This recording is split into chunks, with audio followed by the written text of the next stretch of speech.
오늘 말씀의 제목은 고난 중에 기뻐할 이유라고 하는 제목으로 하나님의 은혜를 받고자 합니다. 이 사도 베드로가 기록한 이 베드로 전서에 기록할 당시의 배경은 역사적으로 유명한 AD 64년에 발생한 네로의 기독교 박해에 대한 그 사건을 배경으로 하고 있습니다. 예수님이 승천하신 후에 바울을 비롯한 베드로와 같은 예수님의 제자들에 의하여 복음이 확산되어지므로 이 복음이 로마의 깊숙한 곳에까지 침투하여 전해 퍼지게 되었습니다. 이런 기독교의 위기감을 느낀 로마의 황제들은 기독교인들을 정치적 희생양으로 삼아 기독교를 탄압하기 시작하였습니다.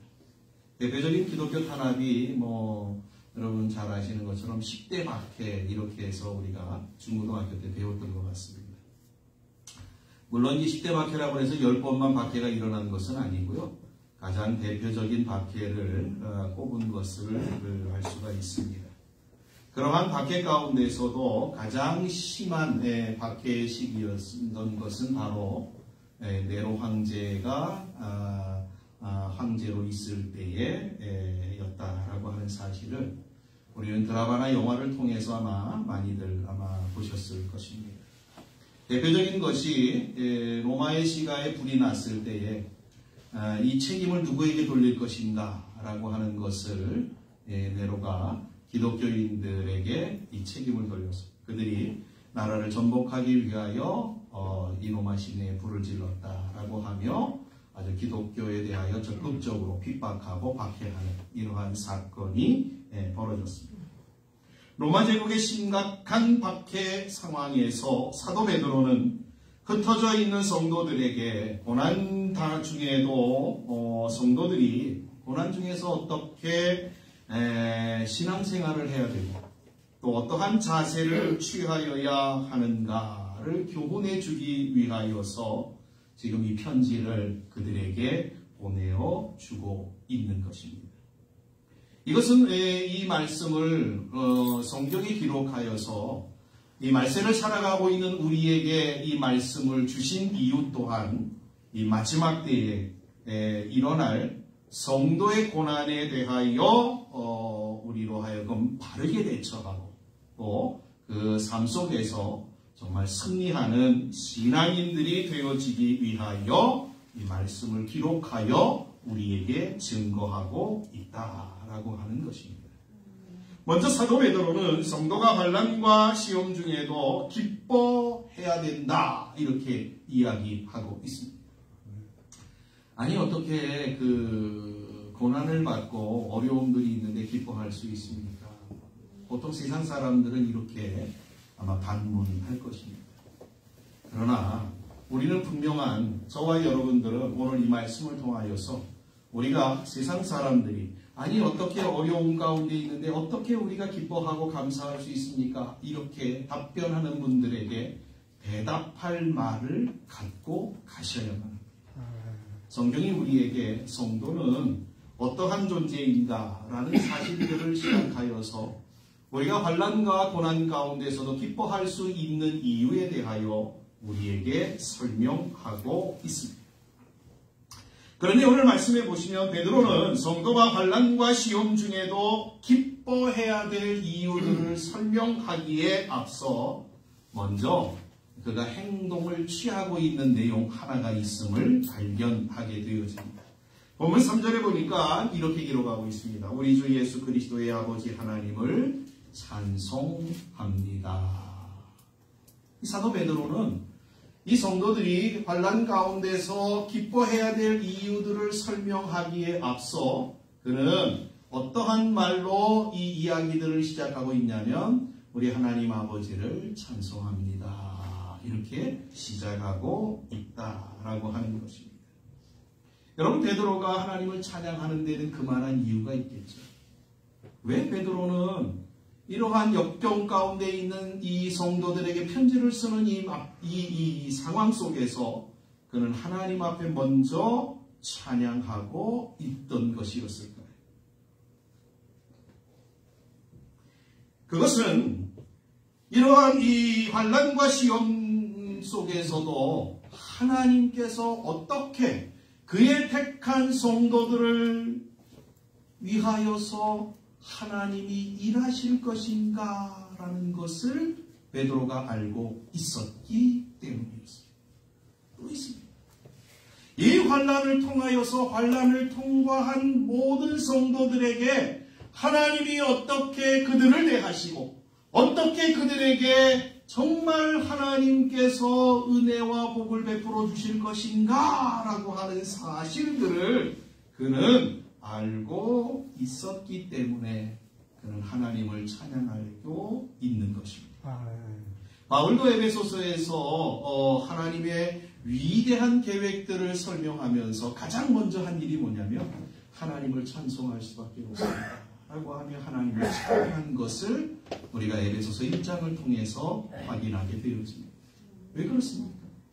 하나님이 하실 일들이 우리에게 그 하나님의 택한 성도들에게 얼마나 복된 일이고 얼마나 아름답고 귀한 일들인가 라고 하는 사실을 이 사도 바울이 알고 있었기 때문에 그 일들을 계획하시고 우리에게 그 일들을 이루어 가시는 하나님의 손길을 목격할 때 찬양하지 아니할 수 없었던 것이었다라고 하는 것입니다.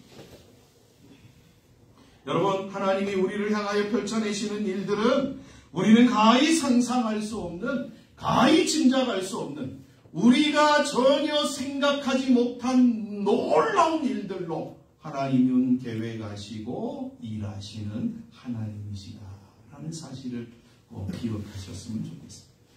이처럼 베드로 또한 하나님의 환난과 시험 속에 담아든 그 놀라운 일들을 깨닫고는 하나님을 찬양하지 않을 수 없었기에 그는 찬양으로 이 이야기를 시작하고 있는 것입니다.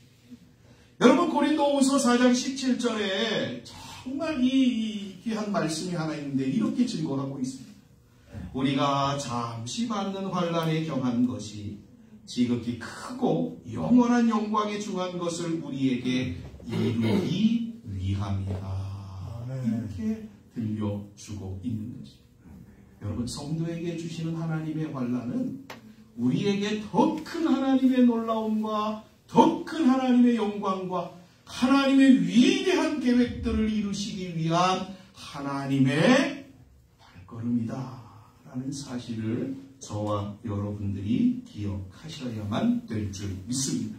자, 그럼 베드로는 성도가 고난 중에 기뻐해야 될 이유가 뭐라 하는가? 한번 우리가 몇 가지로 한번 생각해 보도록 하겠습니다. 첫째는 본문 3절에서 증거하고 있듯이 하나님이 예수 그리스도를 부활하게 하심으로 말미암아 그를 믿는 모든 성도들에게 살아있는 소망을 주셨기 때문에 기뻐할 수 있다. 이렇게 말해주고 있습니다.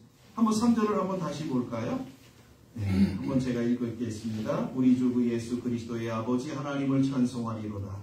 그의 많으신 긍휼대로 예수 그리스도를 죽은 자 가운데서 부활하게 하심으로 말미암아 우리를 거듭나게 하사 산 소망이 있게 하시며. 여기에서 주목해서 보셔야 될 내용이 뭐냐면 하나님이 예수 그리스도를 부활하게 하셨다라고 하는 거예요. 이게 중요한 내용입니다. 예수님의 부활이 우리에게 가져다주는 의미가 뭔지 아십니까? 오늘 말씀해 보니까 두 가지를 이야기하고 있는데 그게 뭐냐면 우리에게 예수 그리스도의 부활이 우리로 하여금 거듭나게 하는 근거가 되어진다. 이렇게 성경이 이야기합니다. 거듭난다라고 하는 말은 다른 말로 얘기하면 이제 구원한다, 구원받는다 이렇게 말씀드릴 수 있는데요. 그러니까 예수님의 십자가 사건과 부활 사건은 우리에게 무슨 근거가 돼요? 우리의 구원의 근거가 되는 거예요. 어떤 사람이 구원을 받아요? 예수 그리스도가 나의 죄를 위하여 십자가에 죽으셨다. 그리고 사흘 만에 죽은 자 가운데서 부활하셨다라고 하는 이 사실을 믿는 자가 구원을 받아요. 여러분 이 사실을 믿으시지요? 믿는 자가 구원. 그러니까 이 예수 그리스도의 부활은 바로 우리의 거듭남의 증거요, 또한 이 거듭나게 하는 요인이었다라고 하는 것을 성경이 우리에게 일러주고 있다는 겁니다. 예수님의 부활이 우리에게 주는 의미는 또한 우리 또 예수님이 부활하신 것처럼 예수님의 부활을 근거하여 우리 또한 예수님처럼 부활하게 된다라고 하는 것을 우리에게 일깨워 주기 위함인 것입니다. 여러분, 예수 그리스도를 믿는 사람들은 죽어도 죽은 무덤 가운데 그대로 머물러 있지 않습니다. 예수 그리스도를 믿는 자, 예수님이 무덤을 박차고 부활하셨던 것처럼 우리 또한 예수님을 따라 부활하게 되어지는 줄 믿습니다. 이것이 사도 베드로가 우리에게 증거하고 있는 성도가 고난 가운데서도 기뻐해야 될 첫 번째 이유로 우리에게 증거하고 있는 것입니다. 하나님이 예수님을 부활시키신 것은 예수 그리스도를 믿는 자들을 구원하시고 예수님의 부활처럼 부활케 함으로 영원한 생명을 얻게 하도록 하기 위하여 그것의 증표로, 그것의 증거로 예수 그리스도의 부활하심을 우리에게 보여주셨다라고 하는 거예요. 그래서 예수님이 부활하셨다라고 하는 거예요. 정말 여러분들이 오늘 이 사실을 기억하시고 베드로는 환난과 시험 가운데서 있는 성도들에게 이렇게 얘기합니다. 너희들은 예수 그리스도를 믿는 사람들 아닙니까? 그러면 너희들은 하나님이 예수님을 부활시킨 것처럼 너희들도 반드시 부활케 함으로 영원한 생명을 얻게 할 것이니 죽음도 두려워하지 말아야 하지 않겠습니까? 지금 이렇게 이 사도 베드로는 성도들에게 편지하고 있습니다. 여러분, 다니엘서 3장에 보면 여러분 다니엘의 친구의 이야기가 나오지 않습니까? 사드락과 메삭과 아벳느고가 느부갓네살 이 신상 앞에 절하지 않았다라고 하는 이유 때문에 불무더기 속에, 불구덩이 속에 들어가게 되었습니다. 그들에게 이 왕이 다시 한번 기회를 준다라고 하면서 너희가 하나님을 부인하고 이 신상에 절하면 그러면 내가 너희들을 살려주겠다라고 얘기해요. 그때 이들이 뭐라고 대답하죠? 우리는 하나님을 절대로 포기하지 않을 것입니다. 우리가 죽더라도 하나님을 포기하지 않을 것입니다. 여러분, 이들이 왜 이렇게 고백할 수 있었던 것이었을까? 그들에게는 바로 부활의 신앙이 있었기 때문이었습니다. 그러기에 이 부활의 신앙, 성도들에게는 부활의 신앙이 있기 때문에 베드로는 환난과 시험 가운데 죽으면 죽으리라고 하는 각오와 신앙으로 살아가라고 권면하고 있는 것입니다. 우리는 보통 그런 이야기하고 있지 않습니까? 죽을 힘을 다하여 죽을 용기 가지고 죽지 말고 살면 못할 것이 없지 않느냐, 이렇게 세상 사람들 얘기하지 않습니다. 여러분, 그러나 이렇게 얘기한다고 해서 그 미래가 확실히 보장되어지는 건 아닙니다. 그러나 성경은 우리에게 분명하게 이야기하고 있습니다. 예수님을 믿는 성도들에게는 확실한 살아있는 소망이 우리 앞에 있다. 이 사실을 기억하시고 어떠한 상황 가운데서도 성도로 살아가시는 우리 운하의 모든 성도님들이 계시기를 간절히 소망합니다. 둘째로, 성도가 고난 중에도 기뻐해야 할 이유에 대하여 본문 4절은 이렇게 증거하고 있습니다. 성도에게는 썩지 않고 더럽지 않고 쇠하지 아니하는 유업이 하늘에 있기 때문이다. 이렇게 말해주고 있습니다. 여러분, 여기 썩지 않고 더럽지 않고 쇠하지 아니하는 유업이다라고 하는 것은 어떤 거냐면 우리가 이 땅에 잠시 가지고 있다가 놓아버려야 되는 그러한 것들이 아니다라고 합니다. 그것과는 반대되는 것들이다라고 하는 거예요. 그래서 그거에 대한 내용으로 그 내용들, 썩지 아니하고 더럽지 아니하고 쇠하지 아니하는 것들이 어디에 있다라고 얘기를 하냐면 하늘에 있다. 그러니까 두 가지를 이야기하고 있는 거죠. 지금 성도들에게 하나님이 예비하신 것이 뭐예요? 영원한 거예요. 영원한 거예요. 그것이 또 어디에 있다고요? 하늘에 있는 것이다 라고 우리에게 일러주고 있습니다. 여기 유업이라고 하는 말을 좀 잘 보셨으면 좋겠어요. 하나님이 성도가 고난 중에서 기뻐해야 될 이유로 우리가 두 번째 우리에게 주시는 말씀은 바로 하나님이 이러한 유업을 우리에게 어떻게 해요? 준비하시고 예비하고 있기 때문이다 라고 하는 거예요. 여기 유업이라고 하는 말은 구약 성경에서는 이스라엘 백성들에게 약속되어진 가나안 땅을 가리킬 때 지칭할 때 사용하던 말이었습니다. 지금 베드로는 이 말을 인용하여서 우리의 영원한 집인 천국을 지칭하면서 이 단어를 사용하고 있는 겁니다.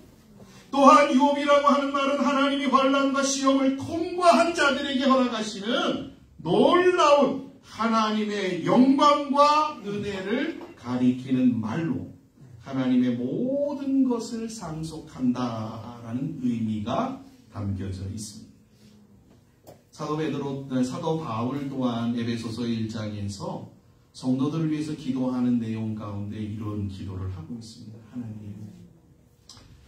하나님의 성도들의 눈을 좀 열어주십시오. 귀를 좀 열어주십시오. 그래서 저들이 볼 것을 좀 보고 들을 것을 좀 듣게 해주십시오. 무엇을요?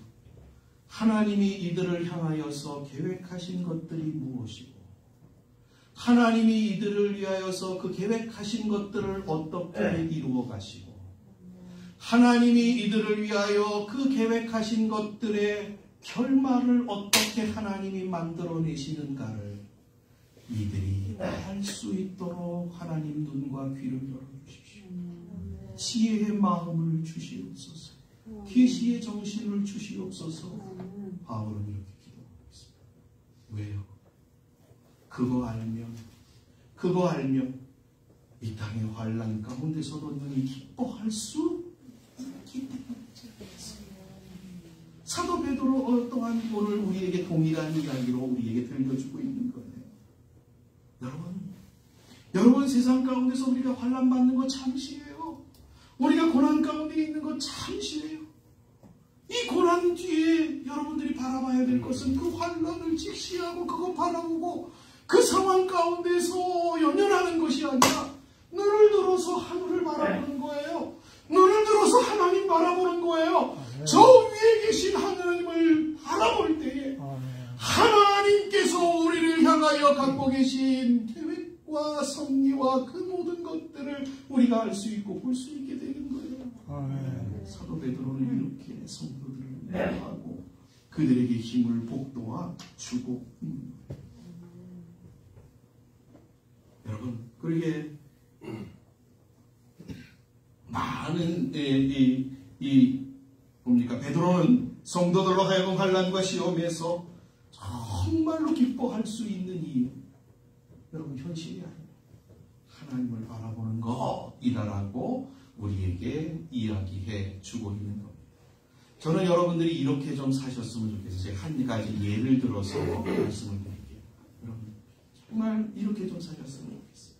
많은 사람의 생명을 구한 왈츠라고 하는 사람이 그린 그림 하나가 있습니다. 그 그림의 제목이 뭐냐면 소망입니다.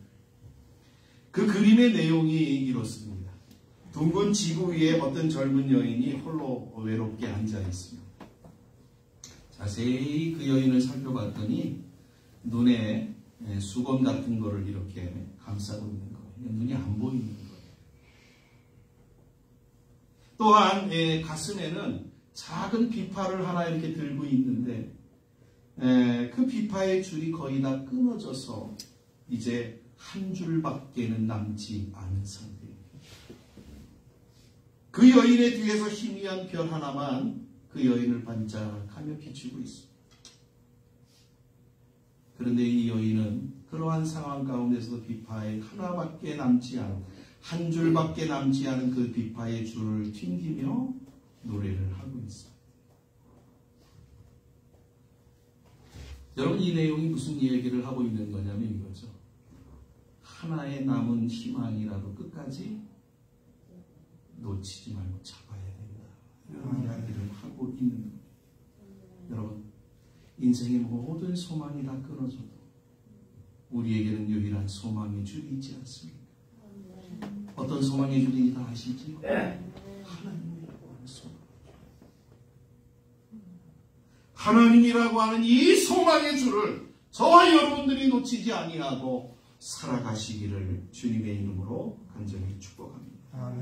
여러분, 그 하나님은 우리로 하여금 영원한 생명과 영광과 놀라움의 나라로 인도하는 그 줄을 잡은 자에게 이러한 은총을 하나님이 약속하시고 베풀어 주신다라고 말씀해 주고 있는 것입니다. 또한 우리 성도님들은 내가 오늘을 살아가고 있는 것은 영원한 삶과 지금 이 삶이 연결되어져 있다라고 하는 사실을 기억하시고 사셨으면 좋겠어요. 이 지금 내가 성도가 살아가고 있는 삶은 영원한 삶과 무관한 삶이 아니에요. 연결되어 있는 삶이에요. 그렇기 때문에 이 시간 지금에 주어진 삶이 어떠한 상황 가운데 있다 할지라도 하나님을 바라봄으로, 하나님을 의지함으로, 하나님과 연결된 삶으로 만들어내는 이러한 지혜가 저와 여러분 가운데 있어야 될 줄 믿습니다. 셋째로 성도가 고난 중에도 기뻐해야 될 이유는 본문 5절에서 증거하고 있듯이 성도에게 주신 이 소망, 그렇죠?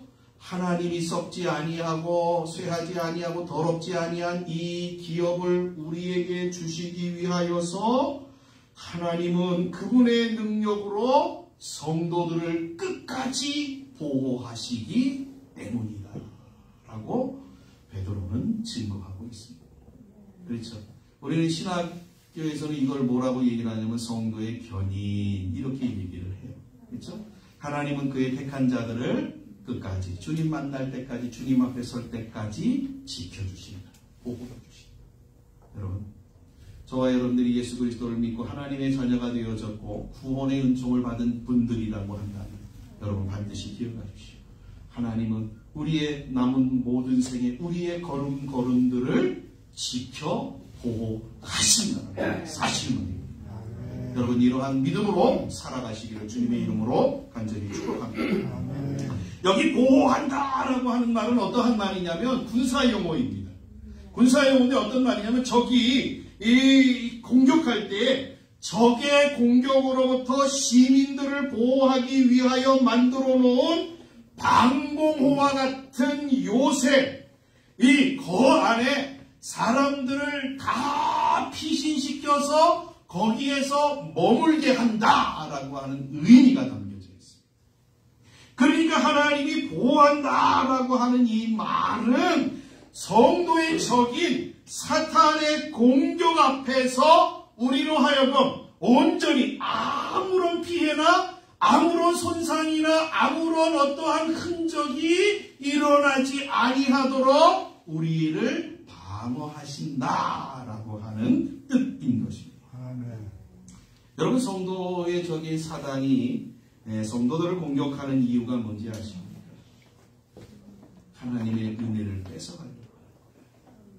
하나님이 우리에게 약속하신 그 약속들을 우리 가운데서 뺏어가려고 합니다. 하나님이 주시고자 하시는 그 놀라운 것들을 우리 가운데서 다 뺏어서 우리로 하여금 피폐하고 곰핍하고 황폐하고 황량한 삶을 살아가도록 하는 것. 그러기에 성도들은 우리에게 주신 하나님의 은혜들을 빼앗기지 않도록 늘 깨어 있어야 됩니다. 그러기 위해서는 말씀과 기도로 무장하셔야 합니다. 하나님이 성도들을 보호하신다라고 하는 것은 이러한 우리를 해하려고 하는 모든 세력으로부터 우리를 완벽하게 온전하게 보호하여 주신다라고 하는 말씀. 또한 하나님이 그의 성도들을 보호하시는 목적이 있습니다. 그게 뭐예요? 우리로 하여금 온전한 구원, 하나님 앞에 온전히 다다를 수 있도록 하는 것인 것입니다.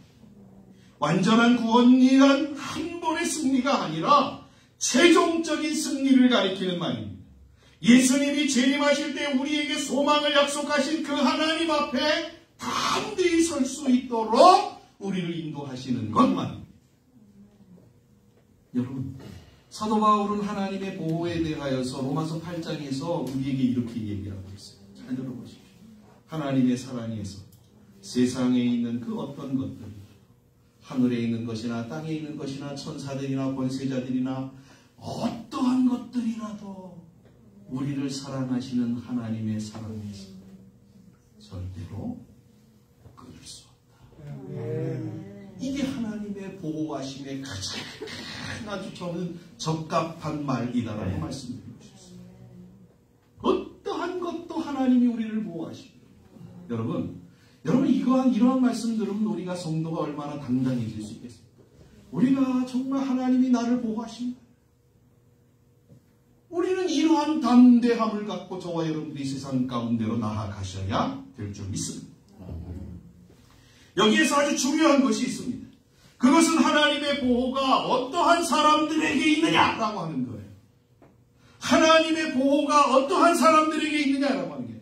모든 사람들, 세상의 모든 사람들을 다 하나님이 보호하실까요? 그렇지 않습니다.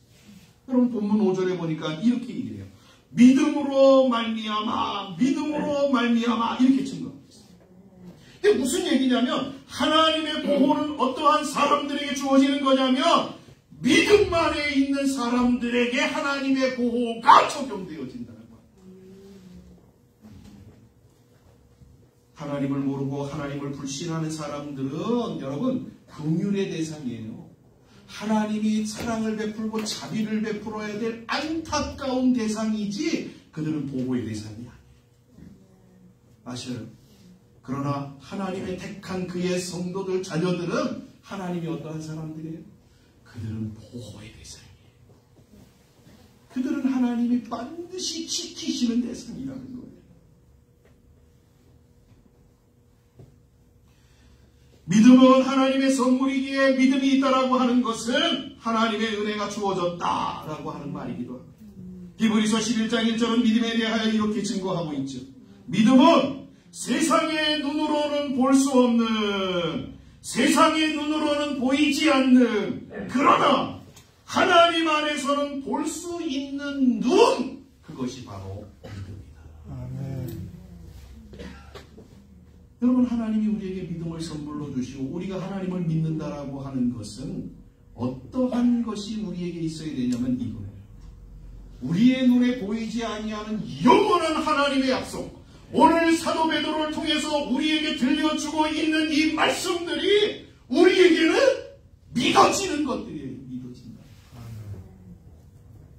이게 하나님의 믿음을 받은 사람들에게 나타나는 현상이에요. 히브리서 11장 26절과 27절에 보니까 모세에 대한 소개를 이렇게 해주고 있습니다. 모세는 세상의 눈으로는 하나님의 약속과 인도하심 그리고 역사하심을 못 보았지만 믿음이라고 하는 눈으로 그것을 보고 하나님을 온전히 따라간 자이다 하고 성경은 증거하고 있습니다. 우리는 여기서 한 가지의 공식을 발견하게 됩니다. 그것은 하나님이 믿어지는 사람은 하나님의 약속과 말씀 그리고 장래에 행하실 일들이 믿어진다라고 하는 거예요. 베드로는 성도들은 하나님의 보호하심으로 하나님의 기업을 잇는 자리에까지 나아가도록 부르심을 받은 자들이기 때문에 환난과 시험 속에서도 기뻐할 수 있다 이렇게 증거하고 있습니다. 여러분 하나님은 그의 택한 사람이라고 한다면 한 사람도 놓치지 않으시고 확실히 보호해 주십니다. 우리가 성도로 살아가는 한 걸음 한 걸음을 하나님은 눈동자같이 그리고 암탉이 제 새끼를 날개 아래 품은 같이 구름 기둥과 불 기둥으로 이스라엘을 보호하신 같이 우리를 보호하여 주신다라고 하는 이 사실을 저와 여러분들이 기억하시고 어떠한 일을 만나든지 간에 어떠한 상황에 있든지 간에 담대하게 하나님 바라보고 기뻐하며 걸음들을 디뎌내시길 주님의 이름으로 간절히 축복합니다. 아멘. 한 가지 더 있습니다. 넷째로 성도가 고난 중에도 기뻐해야 될 이유를 본문 7절에서는 이렇게 증거합니다. 성도와 만나는 환난과 시련은 성도를 연단하는 도구로 우리로 하여금 순수하고 온전하며 하나님이 기뻐하시는 믿음을 소유하게 하므로 하나님의 칭찬과 영광과 존귀를 얻게 하기 때문이다라고 말해주고 있습니다. 그래서 6절에 보면 이것을 가리켜 베드로가 뭐라고 얘기를 하냐면 크게 기뻐할 일이다. 환난이 성도에게 찾아오는 일은 도리어 어떻게 해요? 낙심하고 좌절하고 거기에 슬퍼하고 그래서 앉아서 탄식하는 게 아니라 크게 기뻐할 일이다. 이렇게 증거합니다. 본문 7절의 내용은 조금 어렵습니다만은 그래서 좀 쉬운 성경을 찾아봤어요. 공동번역 성경에 보니까 본문 7절을 이렇게 지금 기록하고 있더라고요. 제가 한번 공동번역 성경을 읽어드릴게요. 한번 잘 들어보십시오. 그거 고난은 여러분의 믿음을 순수하게 만들기 위한 것입니다. 결국 없어지고 말 황금도 불로 연단을 받습니다. 그러므로 황금보다 훨씬 더 귀한 여러분의 믿음은 많은 단련을 받아 순수한 것이 되도록 하므로 하나님은 그들로 하여금 하나님의 영광을 하나님의 칭찬을 받고 영광과 존귀를 얻게 하도록 하십니다. 금방 이해가 되시죠? 하나님이 우리에게 고난을 주시고 환난을 주시는 것은 우리의 믿음을 순수하게 그래서 하나님의 그 놀라운 예비하신 것들을 받도록 하기 위해서 하나님이 우리에게 허락하시는 시간들이다 라고 하는 사실을 우리에게 일러주고 있는 겁니다. 이것을 한마디로 말하면 물론 고난을 받는 것은 힘들고 어려운 일임에도 틀림없지만 우리가 성도로서 믿음 안에서 만나는 고난은 우리를 더 아름답게 만드시려는 하나님의 손길이라는 사실을 우리는 배우게 됩니다.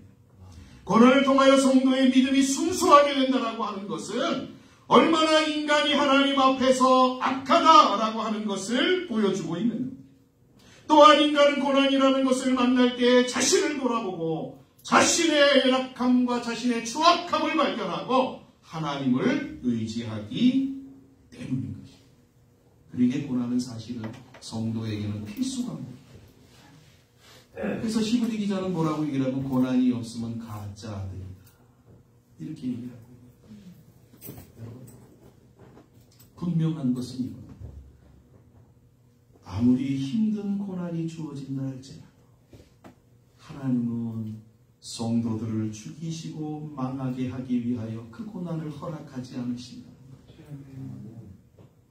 하나님이 성도들에게 고난을 주시는 것은 우리로 하여금 더 복되고 영광스럽고 아름답고 그래서 하나님의 놀라운 은혜에 이해하도록 하기 위해서 우리에게 허락하신다라고 합니다. 여러분 나보다 나를 하나님이 더 잘 아시지 않습니까? 그래서 하나님이 나를 빚기 위해서는 어떠한 게 필요한 것인가를 하나님이 훨씬 더 잘 아시지 않습니까? 그래서 그것 가지고 하나님이 우리를 빚어내시는 시간입니다.